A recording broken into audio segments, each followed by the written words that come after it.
Oi, pessoal, boa noite. Flávio, na verdade, eu teria uma pergunta. Em seguida, eu já vi aqui que Cássia também fez uma pergunta. Talvez, Flávio, você já tenha abarcado isso na sua própria exposição e talvez eu tenha me passado. Mas eu não entendi quando ele diz aqui, por exemplo, que o segundo mandamento é semelhante ao primeiro.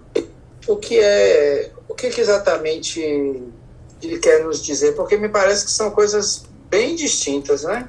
Assim, amar a Deus e o segundo seria amar o próximo como a si mesmo. Quer dizer, são relações bem diferentes, né? Então, por que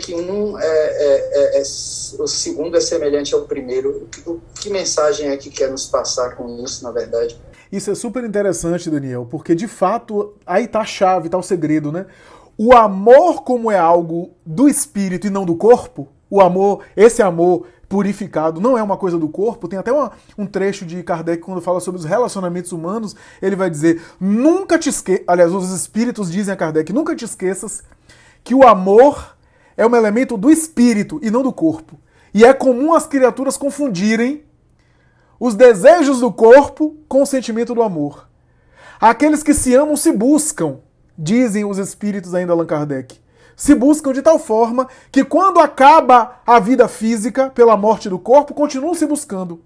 Mas aqueles que confundem o amor que é de ordem, que é algo do espírito, com os interesses materiais, aqui interesses materiais é uma expressão que os espíritos usam, que não é só financeiro não, tá? Interesse material pode ser apenas desejo sexual, pode ser algo de social e assim por diante, posição, etc. Então, aqueles que confundem o sentimento de amor que é espiritual por interesses materiais, diz ainda os espíritos Allan Kardec, é comum, quando desencarnam, não se encontram, não se buscam.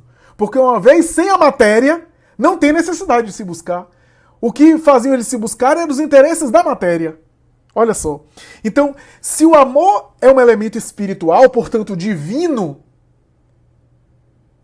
a origem é o próprio Deus. A relação que a gente tem com o Criador é a relação que deve se espalhar para com as outras pessoas. Vou fazer uma comparação em termos psicológicos. Dizem os psicoterapeutas e psicanalistas que muitas vezes o amor que a gente consegue reproduzir na vida adulta é aquele amor que a gente recebeu na infância. Genericamente falando, é claro que isso tem muita discussão, eu não vou entrar pelos detalhes, porque a literatura psicanalítica é vasta, mas de maneira geral, o amor que a gente consegue facilmente reproduzir, manifestar na vida adulta, é aquele amor que a gente recebeu. É aquele amor que a gente aprendeu, que a gente internalizou de alguma forma na vida infantil, na formação. Ou seja, a gente aprende a amar do ponto de vista da psicanálise, sendo amado, recebendo o amor na formação infantil. Vou pegar esse exemplo aqui, eu sei que isso daqui tem muita discussão, tá? Para nós não é tão simples assim. Vou pegar esse exemplo aqui para dizer o seguinte, o amor que a gente recebe de Deus é essa referência que a gente deve desenvolver para com as criaturas de um modo geral, para com os outros seres humanos.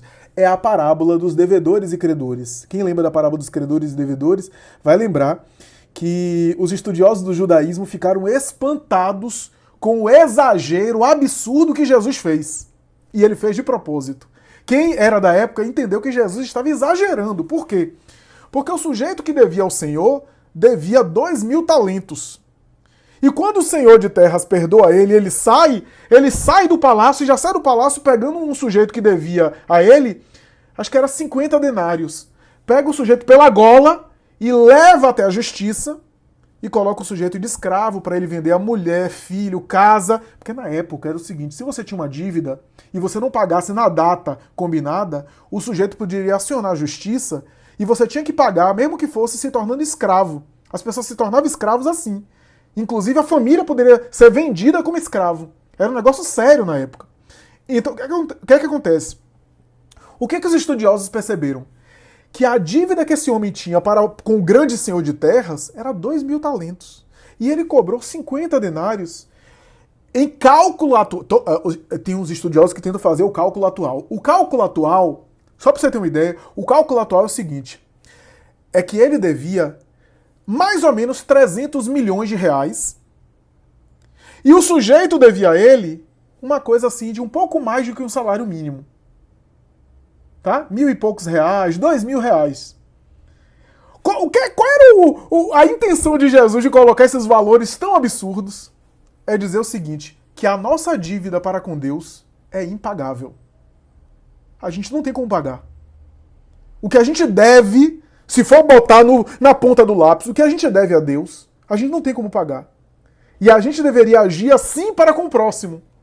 Já que a gente recebeu tanta misericórdia, a gente deveria ser mais tolerante com as dívidas do próximo em relação a nós.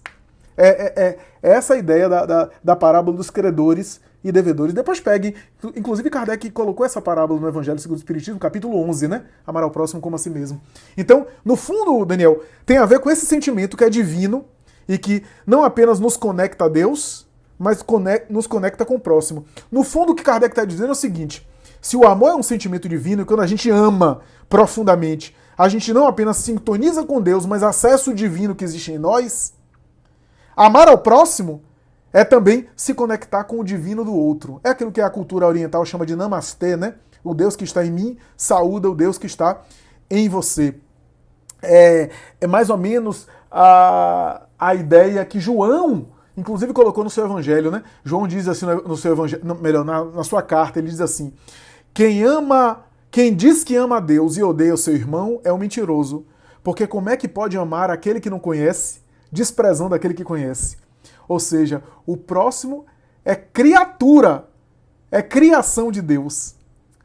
Como é que eu amo o Criador e detesto a sua criação? Porque, por mais que a gente não goste de determinados sujeitos, e eu concordo que tem sujeitos que são difíceis de engolir, mas é difícil a gente acreditar, mas é filho de Deus e que nem a gente.